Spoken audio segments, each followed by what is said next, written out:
we, as a nation, though we have a long history, we never question it, we never challenge it.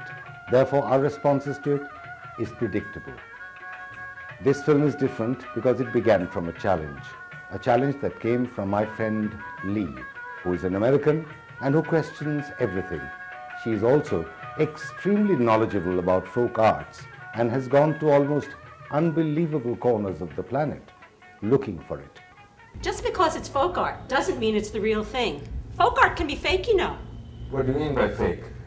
Well, if it's just sold to unsuspecting tourists who are going to hang it on their walls, a decoration, or how about those Americans that come and buy up all this stuff in the market and think they're getting genuine folk art? And then there are the social climbers right here in Kolkata who are buying it because the foreign tourists like it, and they put it all over their walls and call it folk art. Also, I mean, a lot of folk art, I mean, the artist is not aware that he is really creating art. I mean, in that objective sense, he doesn't have an awareness of art per se.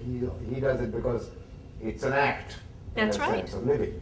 So then it could just be made for the sheer joy of living, not necessarily for use in everyday life, but just to express that life. Well, I don't know. I mean, would someone do it for the sheer joy of living? I don't think so. I think the whole process of survival is too tough for the village artisan to really have time to express sheer joy of living as. Well, I think, as I said before, it's driven by a practical purpose. But of course, if a man is an artist or a woman is an artist, she'll want to be creative and be expressive of her own talent. And then, you know, it becomes something just creative and decorative, but it was originally something with a specific purpose. What would you say, or where, or from what source would you say does the art in folk art come? The art in folk art comes from the people in their need to express themselves, in their, search for perfectionism in their daily lives. And if creativity enters the picture, then yes, it becomes decorative, but that was not the original purpose of it. But is it really necessary that all folk art is aesthetically beautiful or artistic? I mean, can't it even be crude? Of course it can be crude. Folk art is the art of the people made for their own purposes. Yeah, but what is it that distinguishes it? I mean, what is it finally that makes it live through centuries? You know, why is it valuable? It is the voice of a people.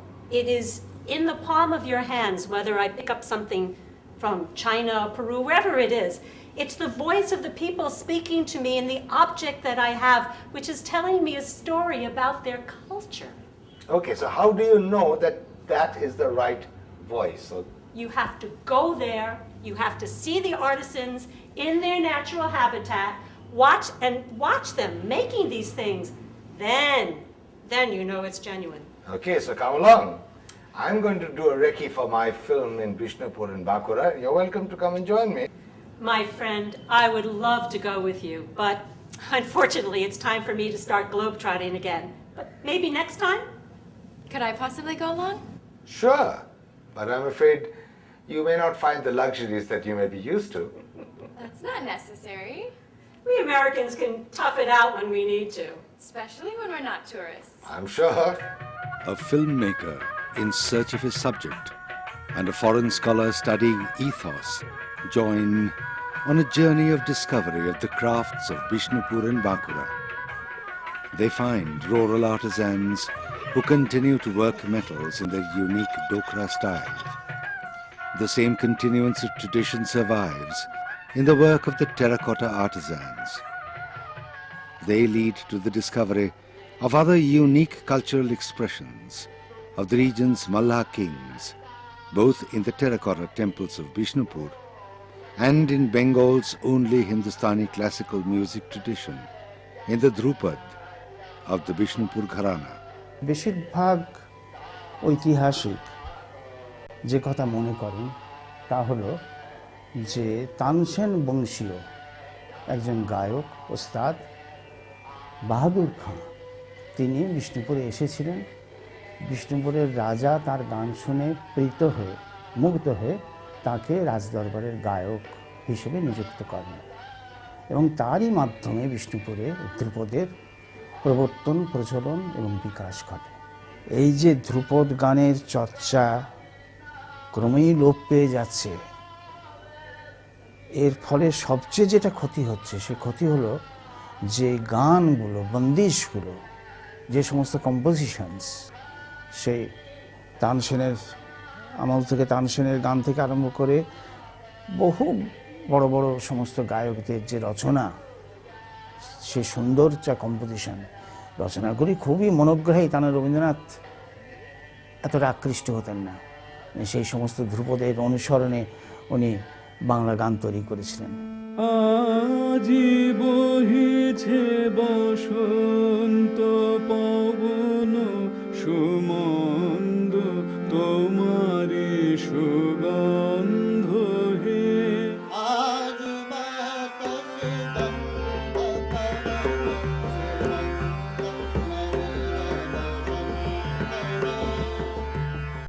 The origin of this music, as we are sometimes reminded, is linked to the recitation of the Sama Veda, the sacred Sanskrit text. Dhrupad is the oldest form of vocal and instrumental music from which the extant Indian classical music originated. The continuity of Dhrupad, a contemplative and meditative form, has been sustained by traditions of devotional music and worship. Indeed, the leading Dhrupad maestros remark that rather than to entertain the audience, Dhrupad's purpose is aradhana or worship. Our journey through Bishnupur brought us back again and again to the spirit of its classical musical tradition.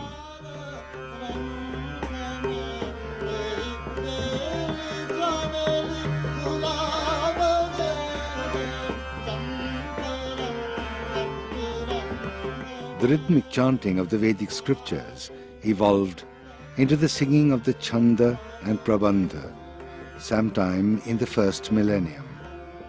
Dhrupad is said to have emerged from Prabandha. Dhrupad was sung in temples, the singer facing the divinity. The compositions were prayers addressed to Hindu gods. Later, Dhrupad evolved into a highly sophisticated and complex musical form, still retaining its sacred character. In many ways, the music of the Bishnupur Gharana reflects the intellectual, artistic, and the spiritual legacy of the region. The language of its composition also changed from Sanskrit to Brij Bhasha. Sometime between the 12th and the 16th centuries. About 6 centuries ago, Dhrupad music came to be patronized by the royal courts, and its complex rendering became intended for highly sophisticated royal audiences. This was when it entered Bishnupur. Among its cultural achievements, music had the highest honor. Bishnupur assimilated many arts and welcomed their practitioners to live and work here. The traditions of artistry and excellence established by the Malha rulers finds expression today in other arts and crafts, like the saris woven here by the legendary Baluchari weavers.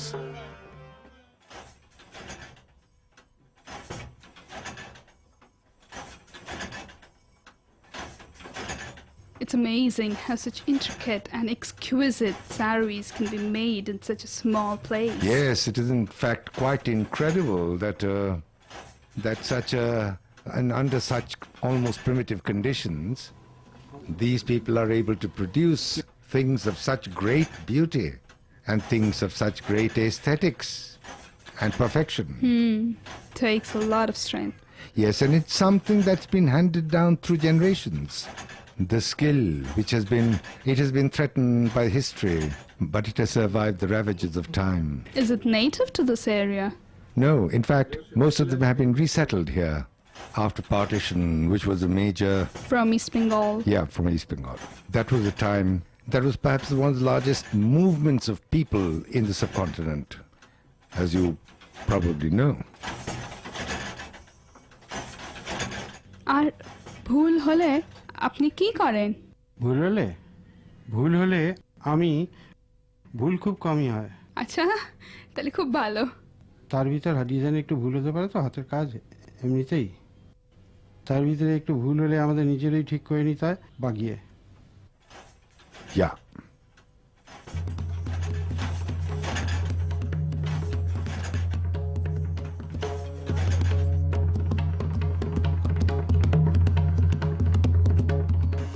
আচ্ছা, বালুচরীর ইতিহাসটা একটু বললেন, মানে কোথা থেকে বালুচরী এসেছে আমাদের একটু জানান। বালুচরী আমাদের বিষ্ণুপুর থেকে তৈরি হয়েছিল, উৎপত্তি হয়েছিল। আমার দাদু জেঠারা বাবারা এসব ছোটোখাটো ডিজাইনের উপরে কাজ করতো, সেটা আমরা আস্তে আস্তে উন্নতির পথে এনেছি। আরও ভালো ডিজাইন, রামায়ণ মহাভারত, বিয়ে বাড়ির ডিজাইন, সাঁওতাল নাচ বা বিষ্ণুপুরের মন্দির নাগরিক ডিজাইন, এসব ডিজাইন বানানো হচ্ছে। You get the drift of what he's talking about. I do understand. But what is this actually native to It is not strictly native to Bishnupur. It came. It was kind of repatriated from eastern part of Bengal. But however, for quite a few generations now, it has been assimilated into the crafts that were already, and the craftsmen who were already existing in the Bishnupur area, in the Bishnupur region. আচ্ছা, এই যে বালুচরী শাড়ির এত নাম ডাক, এত সুন্দর, এই সৌন্দর্যের কারণটা কি বলে আপনার মনে হয়? মানুষজনের এত পছন্দ কেন? আসলে স্টোরি কাহানি থাকে তো, এই জন্য, বা হাতের মধ্যে কাজ সুতো দিয়ে একই বুনন, যার জন্য মানুষের দেখতে সৌন্দর্য লাগে বা নিয়ে যায় বাইরে থেকে। See, on an average, an entire family of weavers working on one sari would take about at least a week to finish it. Therefore, the more complicated ones, the ones of earlier vintage, might have even taken months. There are stories and legends of the great Baluchari masters who used to take an entire year to finish one sari because the narrative was so complex. And so of course it would have to be expensive to make up. আর কি করে তৈরি করা হয়? তৈরি এখানে রেশম আগে রং করা হয়, রং করার পরে কাঠকে কাঁচা হয়, রেশম জলের মধ্যে কাঁচা হয়, তারপরে মেয়ে ছেলেরা বাড়িতে ফিরান করার পরে এই লড়াইয়ের মধ্যে ফুটানো হয়, ফুটানোর পরে ভিতরে মাকুর সাহায্যে হাতে করে ছুঁড়ে বা পায়ে করে মেশিন টিপে বুনন করা হয়। Despite a lot of factors, a lot of historical factors, it seems to have survived over a long period of time, though it has perhaps changed its character. Perhaps it has become, in fact, has become more, less of the royalty and more among people in different segments of society. Belongs to them, but still it has retained a lot of its narrative and ornate character. আপনি বলছিলেন যে এখানে সোনার কাজ রয়েছে, জরির কাজ, এই সুতোগুলো জরির সুতো। So these use golden thread. These incorporate golden thread into the whole design.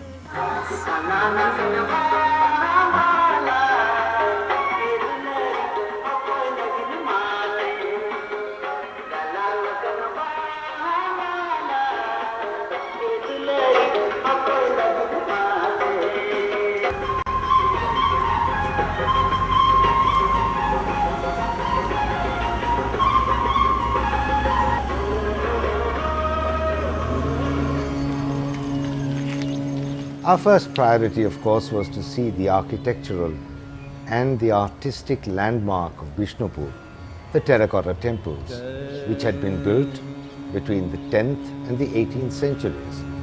Despite this huge gap in time, the fact is that they all reflect the same intrinsic qualities of terracotta decoration.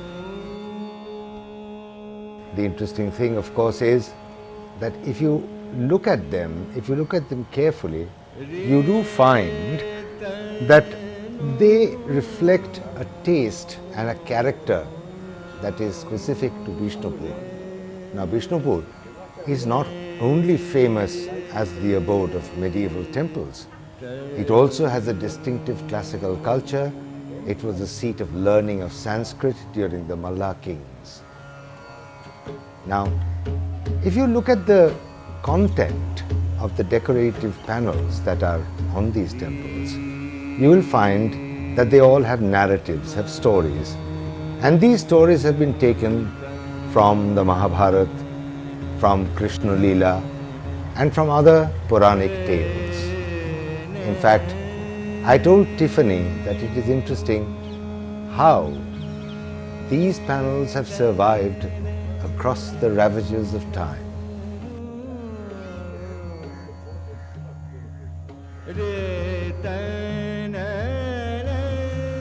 I told Tiffany that these monuments have been proposed to be included in the list of World Historical Monuments because of their artistic magnificence.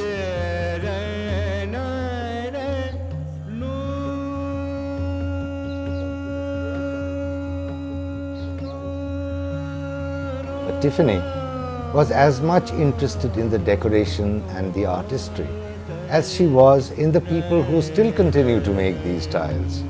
In fact, Tiffany's curiosity knew no bounds. She was full of questions, and I tried to answer them the best I could. It's very interesting that these skills have survived over such a long period of time. It's all inspired from the temples of Bishnupur, and what you find here are the same designs, same motifs that you see on the walls of the temple, being reconstructed or remade in the same style. So the art is passed down from one generation to the next. Yes, there is no doubt that it's a kind of tradition, it's a kind of heritage, a skill and a style, not just the skill. It's also the style which is transferred from one generation to the next. So you can see from the earlier centuries, kind of the same style also repeated you today. will find minor variations in the passage of time, and but the basic technique, for instance, hasn't changed. These tiles, once they've been taken out from the mold, are then layered with the red soil. This is to give it that color and that surface quality that the tiles have. And then it's taken for firing to a rather primitive kind of kiln or furnace, if you like. এখানে কি হয়? আমাদের যে সমস্ত জিনিসপত্র তৈরি করা হয় সেগুলো এখানে পোড়ানো হয়। তবে আজ তো পোড়ানো সম্ভব হচ্ছে না, আজকে ওয়েদার খারাপ। কীভাবে পোড়ানো হয় সেটা আমি একটু আপনাদেরকে বুঝিয়ে দিই। এটা হচ্ছে আমাদের ভাটি দেখছেন, সামনে দিকে হচ্ছে জ্বালানি দেওয়ার মুখ। এর ভিতরে সমস্ত কিছু জিনিস দেওয়ার পর এইসব ভাঙা যে টুকরো পড়ে আছে এগুলো প্রথমে ওর জিনিসগুলো দেওয়ার পরে ওটা দেওয়া হয়, এই ভাঙাগুলো। তারপর খড় দেওয়ার পরে এই মাটি দিয়ে প্রলেপ দেওয়া হয় এবং চারিদিকে যাতে দেখা যায় সেই জন্য এইভাবে মুখের মতো এই গর্ত রাখা হয়। আর জ্বালানি দেওয়া হয় ওই মুখে। আমাদের এই জ্বালানি দিতে হয় মোটামুটি 5 ঘন্টা। আসলে আমি পুরোটা বুঝতে পারিনি।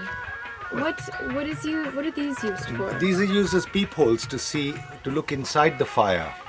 You see, To see what color it's become. what color it's becoming as the firing proceeds. You see, they use leaves and straw as the basic burning material. I see. So once the ashes start forming and the material gets red, that's when they see through the peephole to know that it's going to work. Finished. I see. It's worked. Works as a peephole. And in one batch, you do all red and another... All red. all- Yeah, because for the black, you need to add on cow dung cakes. Right. এটা আমি শুনেছি, হ্যাঁ। So that's the trick. It's the cow dung cake that gives that black color. I see. It's carbonized and deposits itself on the object. And how are the choices made? Which are black That's and an which are red? artistic choice. I see. Has no significance. Sometimes it is, sometimes there is, sometimes there isn't. I mean, it depends on various factors. Mainly, I think, market factors. This tale tells the very famous story of Krishna having stolen the clothes of the gopinis, is hiding in the tree and playing his flute. It's a very familiar story and it's a known story. আমরা বলি Krishna Lila. Krishna Leela, absolutely.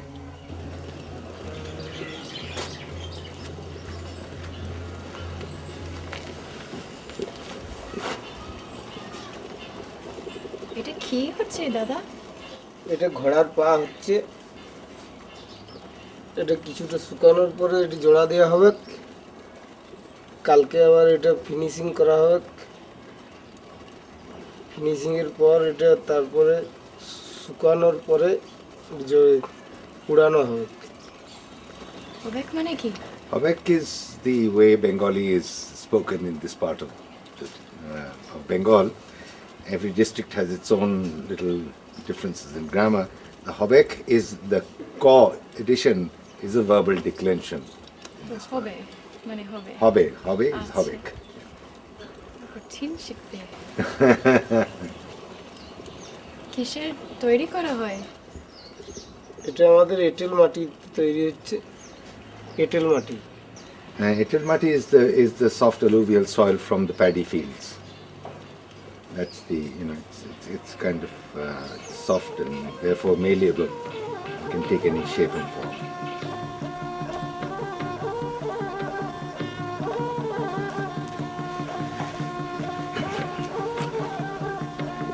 Notice that he's putting a soil solution onto the plug. See, this is done about 3 or 4 times, and then it goes for firing, and this is the solution that gives the red color, the distinctive red color to terracotta. I see. Are there special resources available here in Bishnupur that allow us to make these? Yes, there is a speciality in the soil. There is a speciality in the content of sand in the soil. All of these contribute to the quality of terracotta in this part. আপনার পিছনে আমি লক্ষ্য করছি this horse that I've seen everywhere in Bishnupur. What's the significance of the horse? Well, that's a very intriguing question because the horse, as you know, is not native to India. But I think that the Bakura horse was really chosen by its artists as a symbol of nobility because that was the mount of the royalty of the monarchy and of succeeding monarchies that came. So it was a kind of symbol of grandeur, of honor, of nobility, of power, Definitely power. of political power, etc. And what happened was that people used to use the horse as a kind of icon of their wishes. Oh, I have seen those in the trees. That's near right. The temples. That's right. You see, what they do is that they wish for something from the gods, and they pledge that they're going to give a horse which is going to be of a certain size, as a measure of their thanks. Dokra is a very distinctive form in this parts. Dokra, in fact, is made out of bronze scrap and recycled aluminium. Tiffany insisted that we must go and have a look at these artisans. And so we went, through rivers, past rivulets, across forest roads, till we reached the artisan hamlet of Bikna.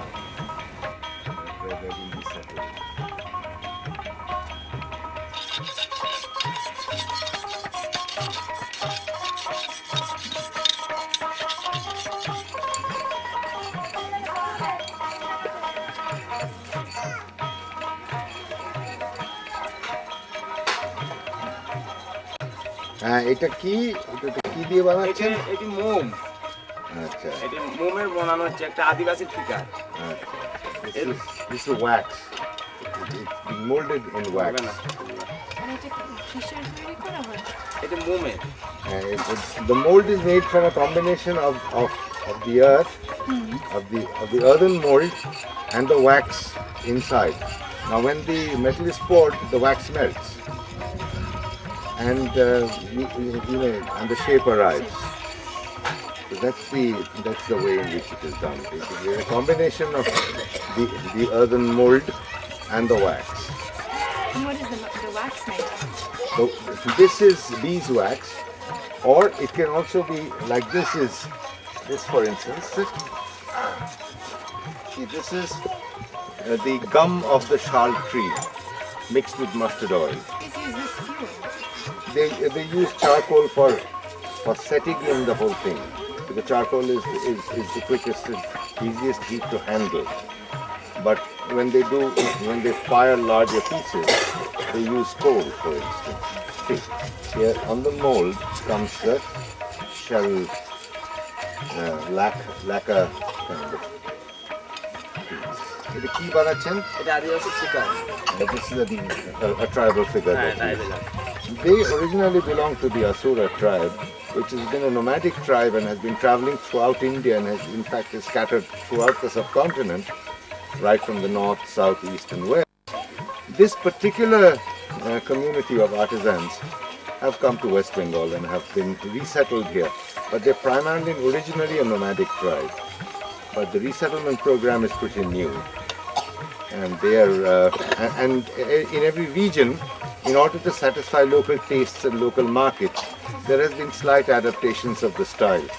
But the basic style is that of their tribal origins. In fact, it has close cousins in Africa. You will find similar smelting and metal sculpture processes among tribes in Africa. I've seen a few gods and goddesses. Yes, of course. That's basically for the local market. I see. You see, the need to have icons for the Hindu society in which they live, that is what creates the demand for gods and goddesses. Whether they use beeswax or whether they use lac, the basic form of Dokra sculpture is made out of that material. And then look at him, he has this earthen mold, half a mold underneath, and he is completing the face of the sun god. And now that he's completed it, watch this. He's going to take another piece of earth, put it on top there, and he's going to pat it in shape so that it goes inside two pieces of earth. I see. Now is the interesting part. Look, he takes another short pipe-like structure of the lac and he puts it in between there and he creates a kind of funnel, okay, where the funnel's mouth is open with a piece of lac or wax for that matter. That is the hole through which the metal will be poured. That's what I've been wanting to find out. How it actually gets in there. Yeah, so as the wax starts melting, it also takes the metal takes the shape of the wax, and that is the process which finally creates the shape inside the earthen mold. And what is the iron made of? Well, it's an alloy. The metal, in fact, is originally it used to be pig iron, but over years they recycle metal wastes, mainly brass and other alloys. They do add some aluminium and tin and other materials to it to make it soft and malleable and easy to handle. But it's basically all waste scrap, metal scrap. You see, we are at the last stage of the whole process. He's going to pour and put it into the furnace and wait for the whole process to happen. It would take within an hour for the mold to be ready, after which he takes it out, cools it down with water, breaks it, and that's it.